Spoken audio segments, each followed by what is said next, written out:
Hello everyone, we are back with the 7th series. We interviewed for you surf legend, world champion, surf photographers, shapers, and many more.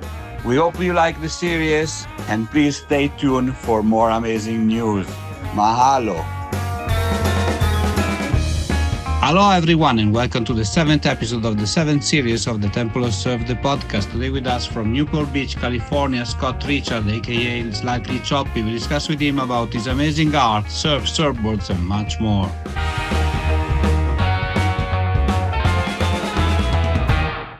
Hello Scott, welcome to the show. Where are you today? Thank you. Today I'm in Newport Beach, California. I'm sitting here in my studio on the peninsula. Not very big waves today, so I came into the studio early to get some work done. Okay, it's one of those days, where you focus on your work and not surf. So it happens, right? Yeah, it's a beautiful day. It's pretty warm. It's going to be very warm today, and so it's when it's nice out, it's tough not to be out there and to be in the studio. But got to get some stuff done today. Yeah, productivity. It's called productivity, right? Absolutely. I see. So today we're going to talk about many things. Of course, you as a surfer, but we're going to talk mainly about your art and your amazing creations. And we can call them.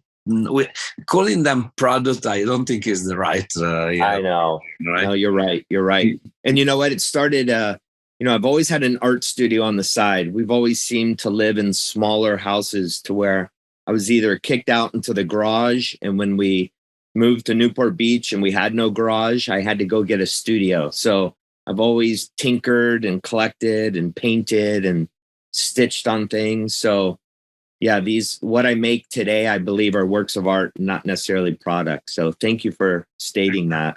No, definitely. I mean, it's for the people that do not know you yet, they have everything to discover because they are amazing creations. So, but anyway, first question of the day. In your opinion, what is the most important thing in surfing?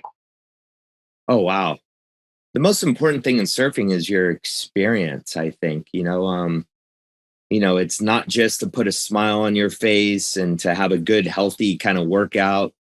Your connection to nature, or like I said, it's your experience. It's the way you get to the beach. It's the equipment you choose to ride. It's who you choose to surf with. And at the end of the day, it's what you walk away with. There's too many times to where we've surfed to where you're splash in the water and you get angry and you're tired of getting cut off and navigating around people. And that's harder to motivate yourself to go surf. So I believe having a good, positive experience and connection with nature is the most important part. Yeah, definitely. And, I like the word positive, right? It should be something that should put a smile on your face or give you at least positive energy and positive vibes. No, it's not all the time. Yeah, not all exactly. It's not all the time, is it? No. Sometimes people get upset, or maybe you get depressed because you wanted to catch so many waves and you catch none, or Yeah, you're right. You're totally right. I guess it's part of also sports, right? It's always unpredictable, and that's the beauty of it, right? So yeah, no, you're right. You're totally right. Do you remember your first proper surfboards, and do you still have it? Really good question. So I have a unique story to where I grew up in Detroit, Michigan. And so I was turned on by surfing in the early 80s, probably late 70s, early 80s, after my parents split up and I spent my summers out here in California, in San Clemente, Huntington Beach. I remember picking up my first surfboard. Oh boy, where was it? It was somewhere in Huntington. I don't remember. It might have been a Chuck Dent or something like that. But I remember packing it up and taking it back to Detroit, Michigan with me one summer. So growing up in Detroit, I was very far from the ocean. But as a young kid, I discovered that there was surfing in the Great Lakes. And so there were very few people doing it, pretty hardcore. It was just a handful of guys in really cold, extreme conditions in the wintertime with strong winds from the east for Lake Erie, winds blowing from the west for Lake Michigan. And so it was quite an adventure to get out into the lakes to catch waves there. So my early days of surfing were very primitive, very rudimentary. I had a connection to California, but I was stuck in Detroit, Michigan. Yeah. So not easy. very Right? different. Not easy. It was quite an experience. Let's just say I was laughed at a lot. I was mocked for wanting to be a surfer. So when I turned 18 years old, I knew I was coming straight here to California. So I've been here about 32 years now in Newport Beach and haven't left. Yeah. After I've tried that coldness, I guess, is a good thing to be in California, And to answer your question, no, I don't have my first surfboard anymore. I sure wish I did. I'm holding on to my kids' first surfboards now. So at least I'll have something to, they can answer that question better than I can in the future. Okay. But, I wish I still had it, but I don't. I have photos of them, but that's about it. So it was a Chuck Dent. So it's still. I believe so. Yes. Full board, back in the days. I mean. Yeah, absolutely. Yeah, it was the one with the kind of Jimi Hendrix in front, or exactly it with the head, all the swirlies in the head, and yeah, it's coolest board, for a person. Not bad For a kid, exactly. Yeah. And I guess from that moment till now, you have surfed so much, and you had many experience, many travels. What was the best wave that you have surfed so far? Oh, the best wave. I haven't traveled as much as the seasoned pros, obviously, or the semi-pros, but I was lucky enough to, when I worked at Quicksilver, I got to travel a lot for photo shoots, for inspiration trips. And we would do something different every time, to where we would travel to an urban destination and then a place that was connected to the waves as well. So we did a trip to Pichilemu in Chile. And I think that wave there at Pichilemu, the long left-hand point break. Of course, I'm a regular foot, so I had to surf it backside.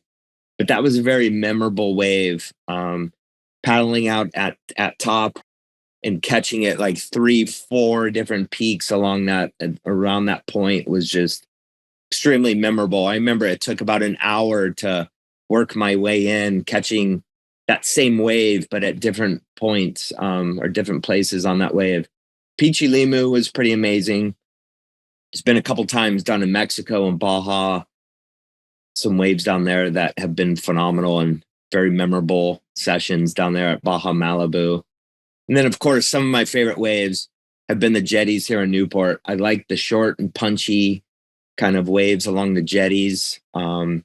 I know they're not perfect point breaks or huge barrels, but there's just something about California beach breaks that are just so fun on the right conditions, when it's all lined up, the right tide, the right winds, the right swell direction. Nothing beats a home break, Of course. You would not be there, right? If you did. Exactly. Exactly. So true. Okay. And it's cool, like you were able to travel the world together with your employer, right? So exactly. He was kind of my sponsor. I had to work for him, but it was my sponsor. Exactly. I see what you mean, going around the world, trying some good waves and getting paid. Yeah, it's like a sponsor, right? Not too shabby. Exactly.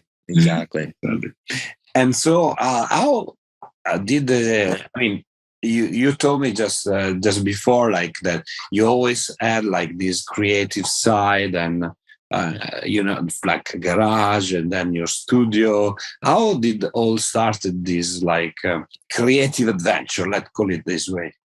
My parents told me I always dug out of the trash can as a young kid. So when I was in kindergarten, I was plucking all the scraps of construction paper and wood pieces, and I was always compiling them and building collages and stuff.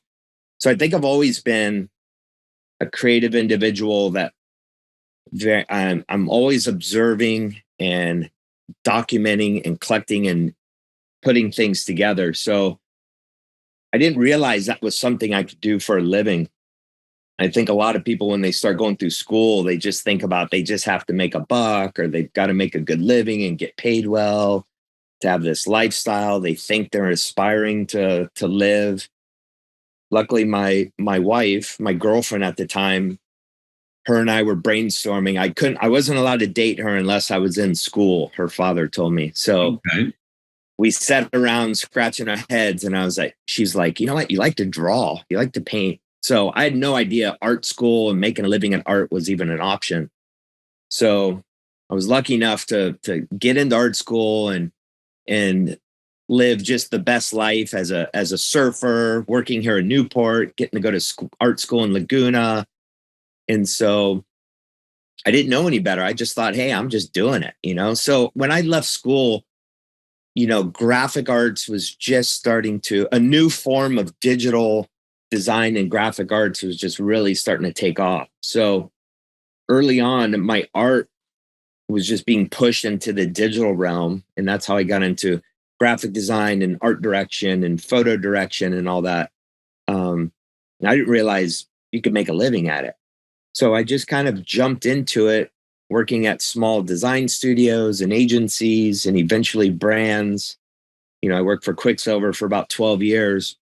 And it was the beautiful mashup of my art, my design, my surfing, everything I wanted out of life. It was just the perfect place. And like you said, I was getting paid to do it. So it's kind of laughing at that, living my best life. But always along the side, I've considered all that commercial art or commercial design, trying to solve a problem and trying to sell a product. But then in the back of my head, I was always doodling, always creating, always trying to paint. So having a little studio space really forced me to separate my work from my passion a little bit. Not my work, my passion, but my profession and my passion. So it hasn't been until the last, 5 or 6 years to where I've really felt like I've been able to reconnect both of those and do it in my own interpretation, my own style. And like you said, I've been able to take all the input I've had from my past 30 years of inspiration and be able to create, be able to output these beautiful artifacts that I find enjoyable to create, and then be able to sell to people who enjoy hanging them on their walls or gifting the people or surrounding themselves with beautiful artifacts and, hand painted surf flags. So it's been a crazy journey, but I'm so proud of where it's at, and I feel pretty good about it. Amazing. Thank you for sharing. So at the end, it was a good suggestion from your father-in-law, right? Yeah, exactly. Exactly. I mean, it kind of helped you to start to you to find a way, I know. Absolutely. I didn't plan to ask you this question at all, but now it popped to my mind, so I don't know. I will shoot it out and then we'll see how it goes. Okay. So you are talking about at that time was the era of graphic design, it was the beginning of graphic design. And so it was something that interested you and then you develop. Today we are living in another era, right? That is the era of NFTs. What do you think about all this? Is it something that you might ever consider to do, or it's like this era of digitalizing the product is so far from you and say I will never go there? Boy, that's a tough question for me to answer. No, that's fine. And I'll just tell you whether this makes the final cut or not, but it's starting to itch at my brain a little bit as I'm starting to observe what's happening. And I'm a guy that's very touchy-feely, tangible. Like, I love to dig through vintage and antique shops and love to feel process and be connected with something. But at the same time, as much as I'm a tangible kind of guy, I love to dream. I love media. I love cinema. I love entertainment of sorts that help inspire me. NFTs seem like they have a quality of just being very temporary and shallow. That's my first impression. Mm. I think the appetite is real for people to, after street culture and sneaker culture and to people wanting to consume things that are limited and they've got to be the one to own something that no one else does. That appetite is there. And so I think the NFT world, to where it's either a creative expression or it's an artist expressing themselves into something digital, I think there's probably some heart in it, but I feel like it's a grab. I feel like this is just me. This is just my opinion. I feel like it's like the new gold rush that is kind of having a VR headset on and you're just grabbing to consume something that you're just prideful to have and to own, to where you put in your digital wallet and you have it for either bragging rights or you're going to cash out on it later. And there's not much substance in between. Yeah. That's my opinion. No, I completely agree with you. I'm also the kind of guy that prefers to own something that tangible, that you can touch and has 3D shape, rather to own something that is virtual, that you can have it in your virtual wallet. Yeah.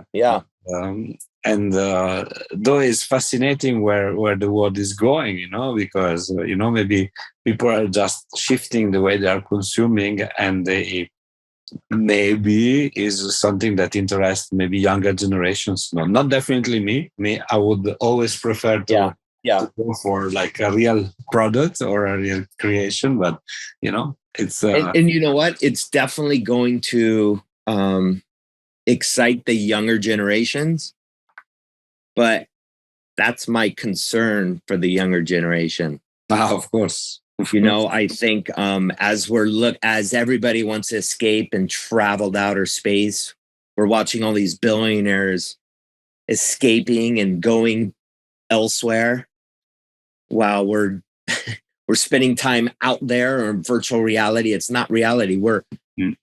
I don't want to get on a soapbox, but we're kind of destroying and ignoring our planet. We're destroying our waters. We're destroying our planet for so many different reasons, because we have this urge to consume. Yeah. Now we're consuming things that are just out of this world, to where we're ignoring our here and now. I think there's a commercial on TV right now that's talking about, less space exploration and more engagement, more just being here now. And, I don't know, just engaging with people here more than having to be in a virtual world to spend all our time on our own. So we go back to the analogical era, right? Where you have like a vinyl player, the Walkman with the cassette, and you touch. I know. I mean, all right. And I don't want to sound so old fashioned, but there's just something about, physically hanging with people and interacting people and sharing with people. Show and tell used to be my favorite time in grade school, to where you got to bring something and talk about it and pass it around, just more of that. Yeah. I guess maybe if I try to find an explanation, then we close the subject because it's very big. I think is like, maybe people were at a certain point collecting baseball card, let's say, sure, Babe Ruth baseball card, and they were preserving it. When I was young, you had this sticker card you were sticking on the house. Yep. And today they are like NFT wallet where people are collecting their own, let's say, surfboard quiver, best of the best, and they have just like stickers. It's just an evolution maybe of that. It is. I don't know, something that we will see with the times. So going back to your creations, so that's word to use. Of course, you work on a lot of them with Of course, the surf flags are amazing, but not only the apparel are fantastic. But was there until today a project that was particularly meaningful for you? Something that you have done that really had more, if you want, more sense than the others, or Yeah. A couple years ago, I was approached by the WSL, the World Surfing League, to help them create about 25 to 28 special banners for the surfers who qualified for the Olympic Games in 2020.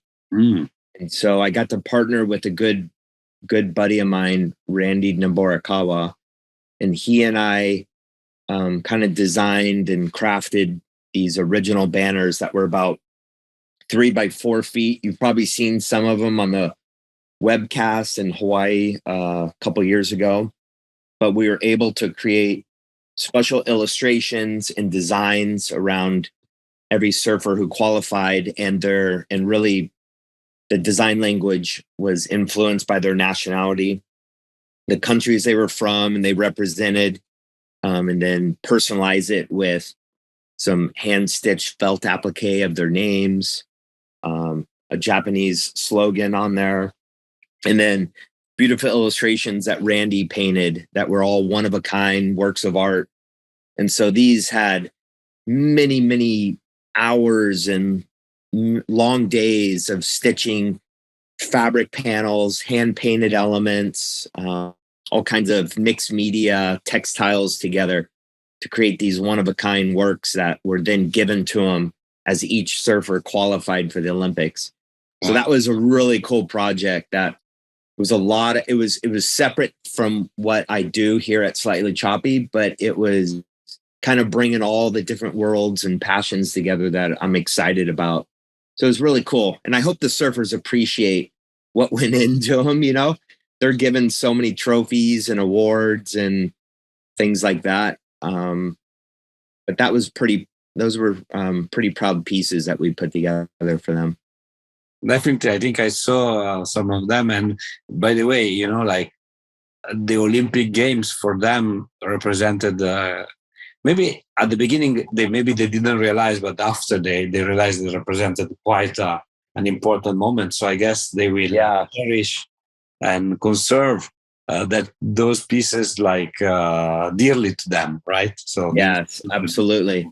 The cool thing that WSL did was, they provided key moments in their career. Most of the moments or photos that they gave us to illustrate were key moments in their career, probably in the last year or so. So I'm sure they recognized the moment of winning a certain contest to get them to a certain point, or a smile on their face after hearing some great news on, a finish or something like that. But they were all key moments in their lives. And then they got to see them brought to life and, put on a flag that they'll have forever, hopefully hanging in their homes. Yeah, definitely.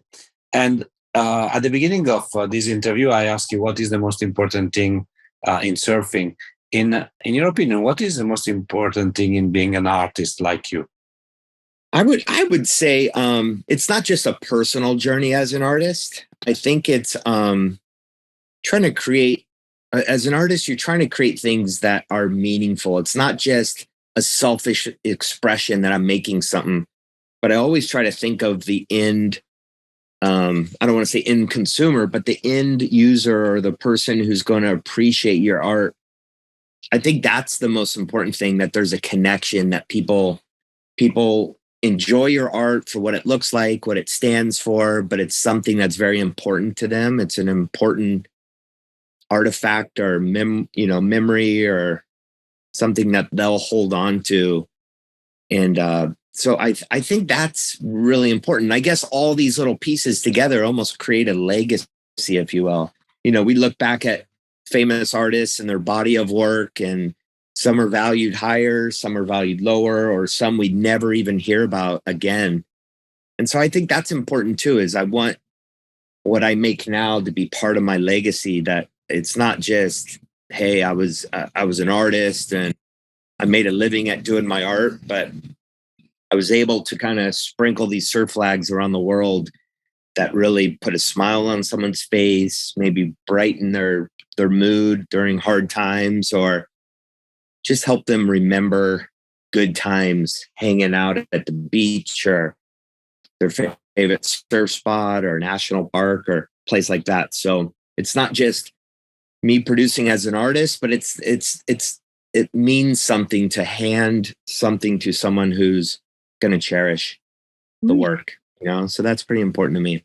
Very, very. It goes beyond the creation itself, right? So yeah, absolutely it does. And in your opinion, what is the key factor of your success? Because we can say, every time there is like a new release, it's getting sold out. So it's like there is a lot of people following you and buying your products. So what is behind all this, in your opinion? Oh man, you know what? I would probably say that I'm pretty motivated, but it's not like I'm motivated to crush the competition or anything like that. That like big business doesn't motivate me. I think the success is my combination of passion it's kind of like the ocean, and ebb and flow, right? It's like, it's the intake, it's the outtake, it's the intake, it's the outtake. And I see that as I try to constantly stay inspired. So as I'm inspired and I'm taking in either inspiration or I'm brainstorming or I'm sketching, then I need, as the tide then goes back out, I need to output. I need to create things that are kind of the physical manifestation of what my thoughts and ideas were. So I think it's a healthy balance between those two that keep me going. And I'm really always trying to create things that either don't exist, or it's something I wish I could find somewhere, that if I traveled the other side of the world or up the street in some local beach community, I try to create things that I wish I could find that existed. And when I don't find that, that's what I make, So my flags, my banners, my sweatshirts, they're all almost like new handcrafted souvenirs of, they're kind of inspired from a time when things were new, fresh, timeless, made really well. But they have a modern sensitivity to them, just being because they're new works of art. All the typography is hand done. The felts are hand cut. Things are hand sewn, hand painted.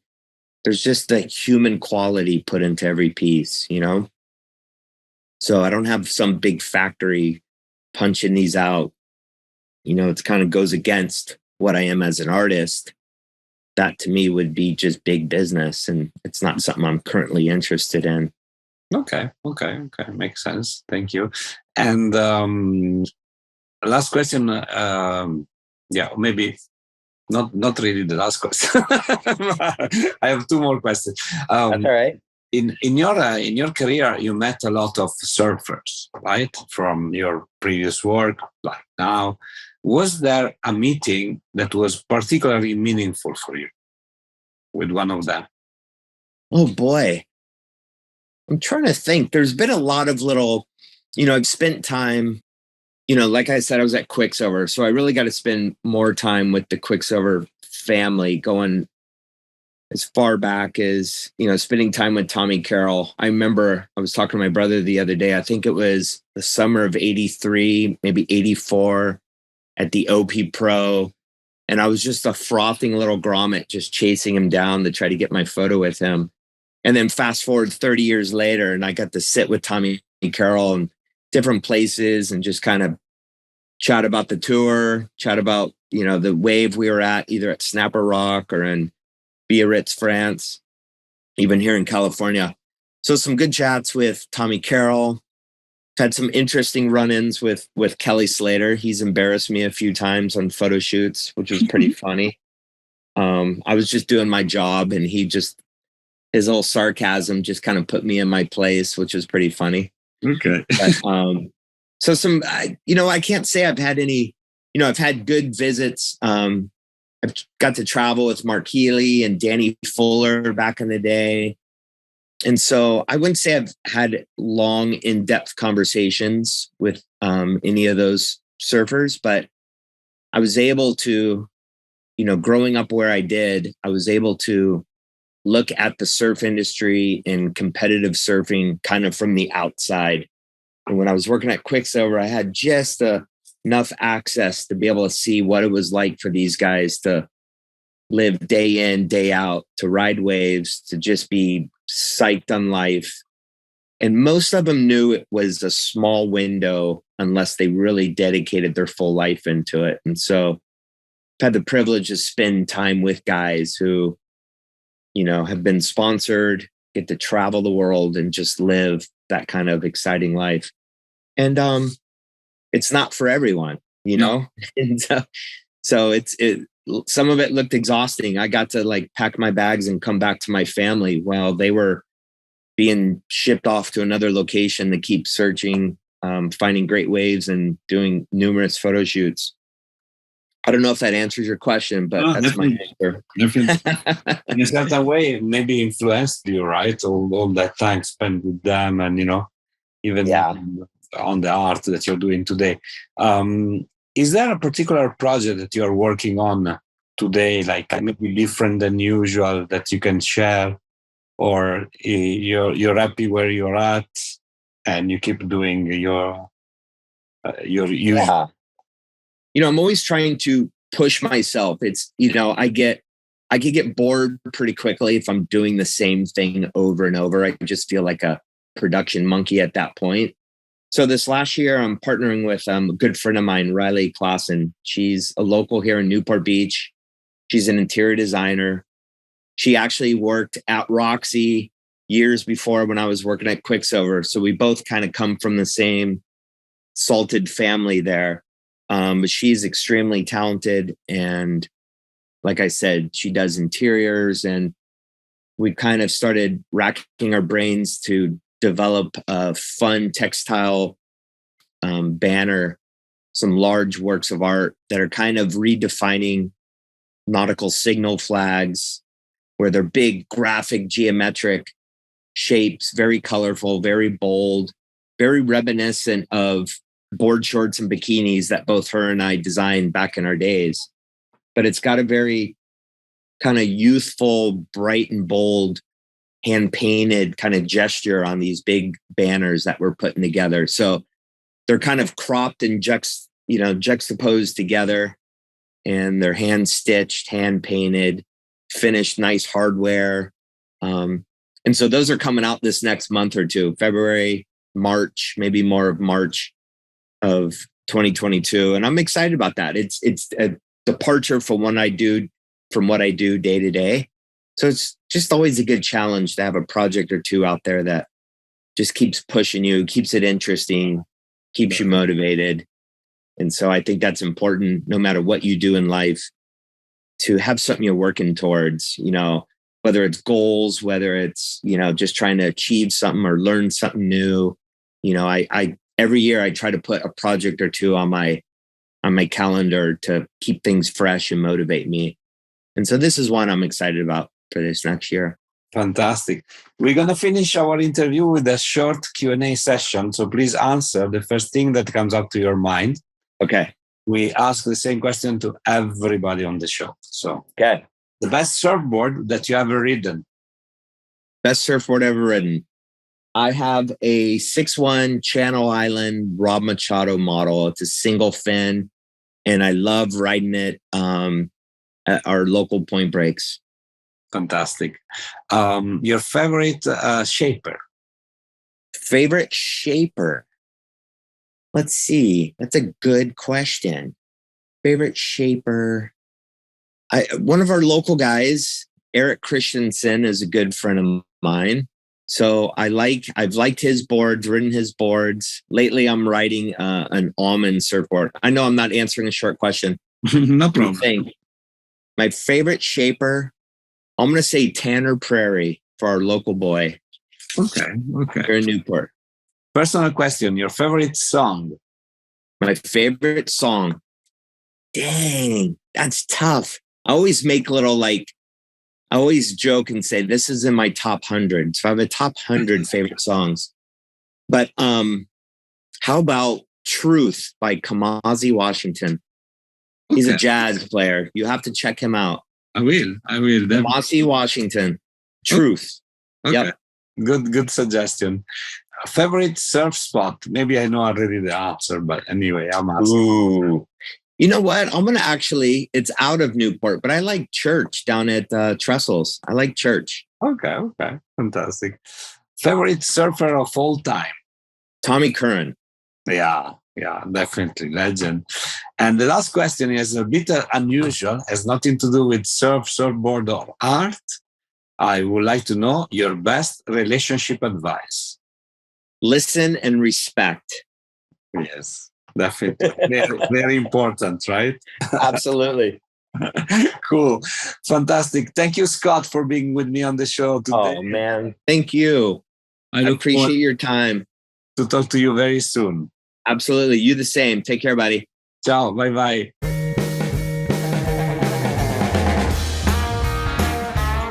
Hi, it's me again. I hope you enjoyed our today's episode. If you want to know more about us, please follow www.thetempleofsurf.com and all our social media. Mahalo!